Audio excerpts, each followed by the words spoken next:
Hi friends, welcome to Lucky Lakshmikanth YouTube channel. Friends, ఇవాళ వీడియోలో తెలంగాణలో రేషన్ కార్డు ఉన్నవారికి అదిరిపోయే శువార్త అయితే రావడం అయితే జరిగింది.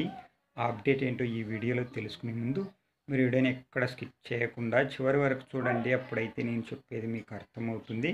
మీకు ఈ వీడియో నచ్చితే ఒక లైక్ చేసి, అలాగే ఇంతవరకు మన ఛానల్ సబ్స్క్రైబ్ చేయని వాళ్ళు ఎవరైనా ఉంటే వెంటనే సబ్స్క్రైబ్ చేయండి. ఫ్రెండ్స్, లేట్ చేయకుండా టాపిక్లోకి వెళ్దాం రండి.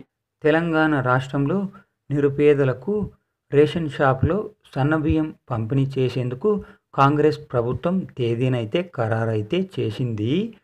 ఉగాది కానుక కింద సూర్యాపేటలో మట్టపల్లి ఆలయం నుంచి ఈ పథకాన్ని ప్రారంభించేందుకు సీఎం రేవంత్ చెప్పడం అయితే జరిగింది.